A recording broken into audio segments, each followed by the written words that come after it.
Welcome back to Copperhead Concepts, and today we're having a look at the Century Arms C93 Sporter. Welcome back to Copperhead Concepts, and today we're having a look at the C93 Sporter by Century Arms.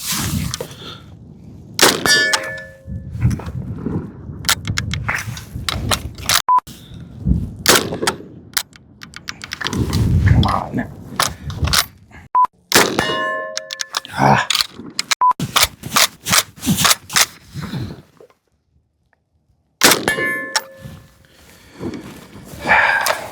Piece of crap.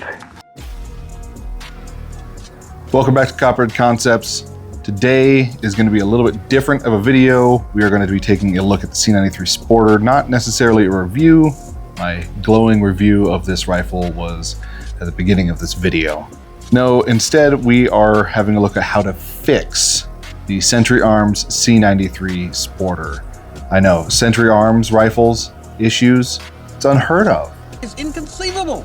But before we get into that, let's just do a quick little safety check. Empty chamber. Now, one of the most common issues Century Arms C93 Sporters have is out of spec bolt gaps. Most commonly, it's too tight and it results in the firearm not being able to function properly. Instead, I'm going to go over how to fix, or rather increase, your bolt gap so that your rifle does cycle properly. Hopefully, this solves my issue and this does not become a multi-part series. I would prefer that this just worked and I could do a review on the platform and have fun with it.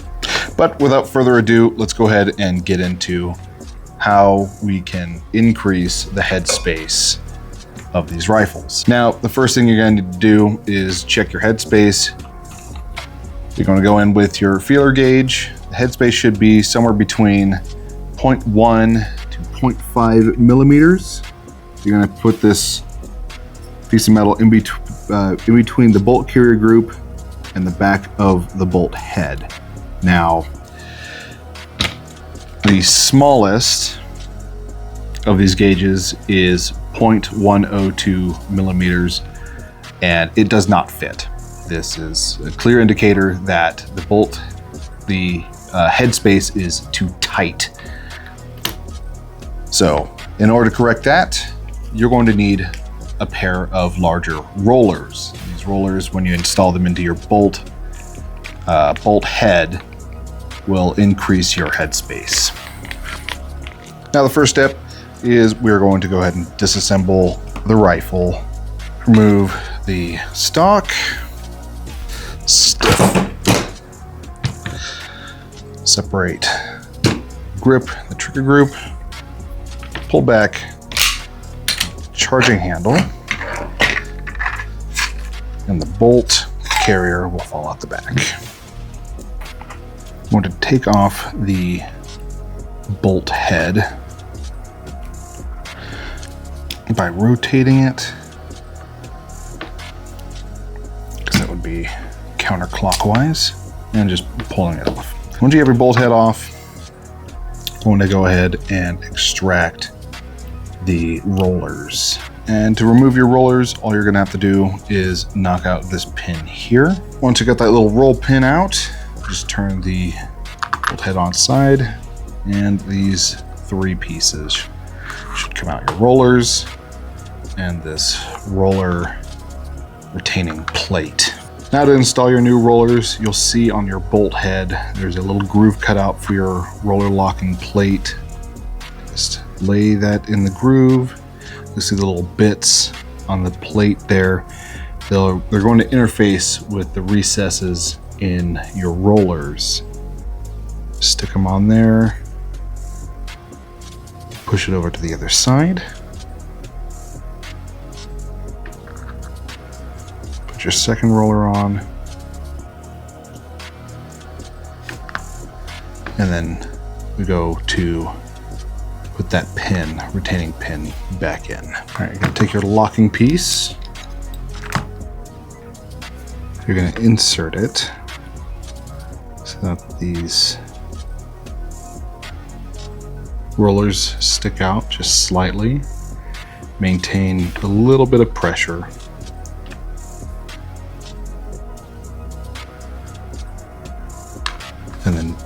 punch that roll pin home. And now your new rollers are installed.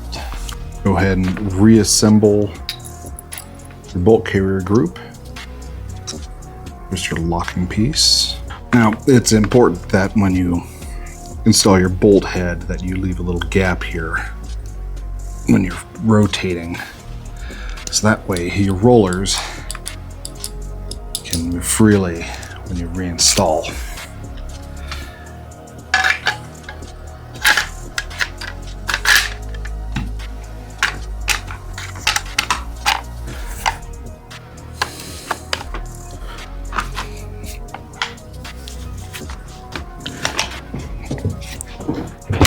All right, a quick function check. All right. And we'll go ahead and check the headspace one more time. For that, you just want to rack it 5 times. Dry fire it on an empty chamber, obviously. And then check that same space I mentioned before.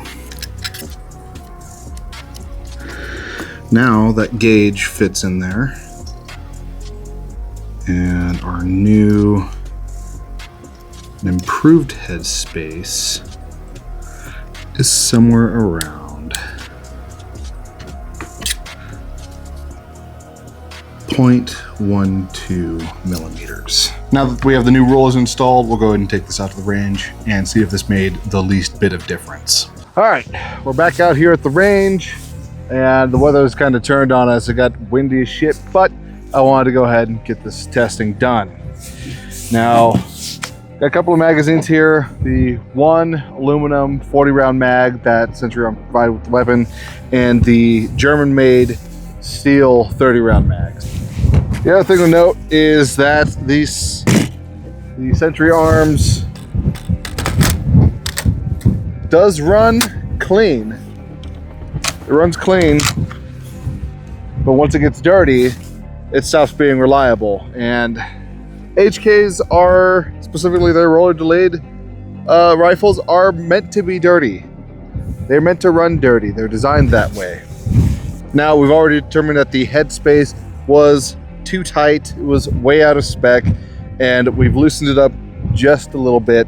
If this ends up not working as expected, I may replace the rollers again with slightly larger rollers and see if we can't increase the headspace even further. Outside of that, some of the other common issues you can have with these rifles is the extractor spring, which I've already done in the past, and the extractor claw, which would definitely be next. But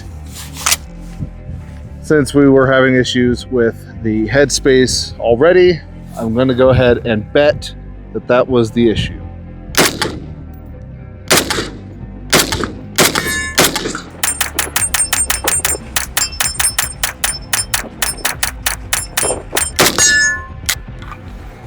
All right, empty mag. These do not lock back. Go ahead and throw the 30 rounder in there. And now after this mag, because I'm assuming it's going to run pretty well, it's going to be really telling if this worked or not. Once we start getting this rifle a little bit more dirty, hot and dirty. Oh.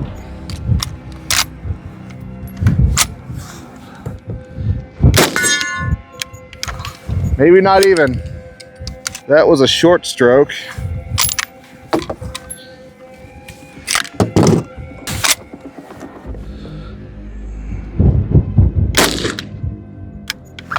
I already tell that didn't. So we're short stroking a little bit. It's not the extractor, I don't think, because it is pulling it. We're trying to anyway.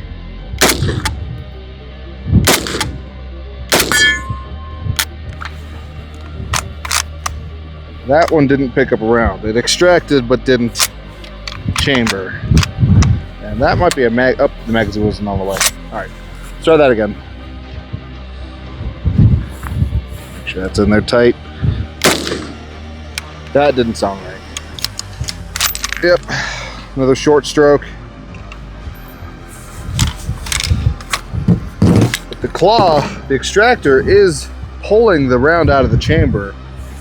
Let's see if I can do a close up. It's pulling the round out of the chamber and it's slamming the empty casing back in. What that tells me is that there's still a headspace issue. And we're not getting the proper back pressure to cycle this properly.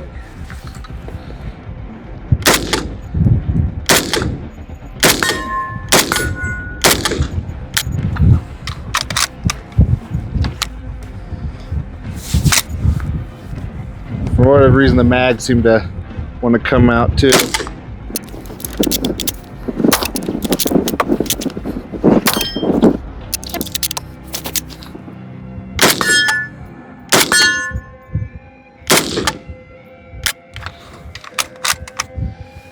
Again, mags just falling out of this fucking thing.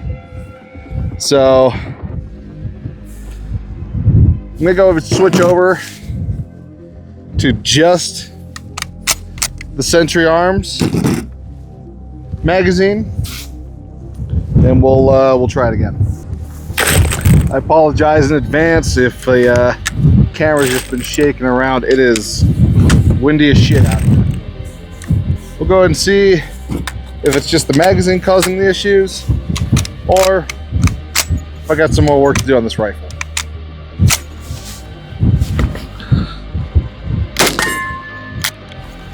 Nope, it's not the magazine, although it's a little concerning that those German-made ones are just falling out.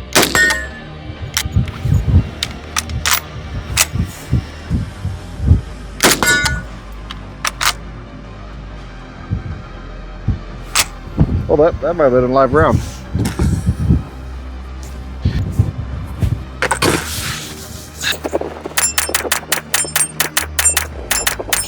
Really hate these V-notch sights, but you know, this seems to be running now, so at least a little bit better anyway.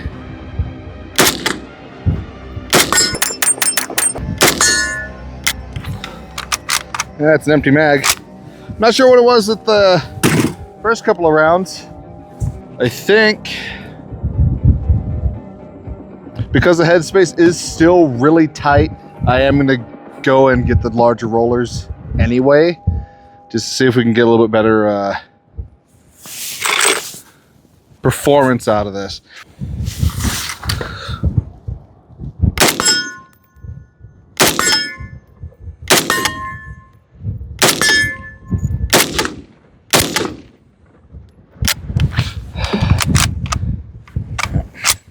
Oh, magazine's falling loose again.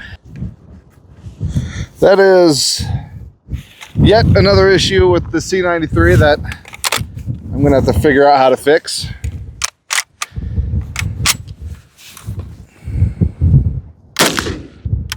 That sounded like a short straight. Yep. Just gotta put it back in the fucking box, wasting my fucking ammo here.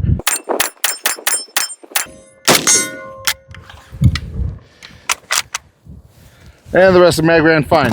So I don't fucking know. I really don't know. If you guys have any recommendations or advice on how to fix the Century Arms C93 piece of crap, let me know in the comment section down below. I am open to suggestions. If you like my content and want to see more of it, be sure to hit that like and subscribe button. And don't forget to share this video with your friends, especially if they have a C93 Sporter. And I appreciate you sticking around to the end of the video, and I'll see you in the next one.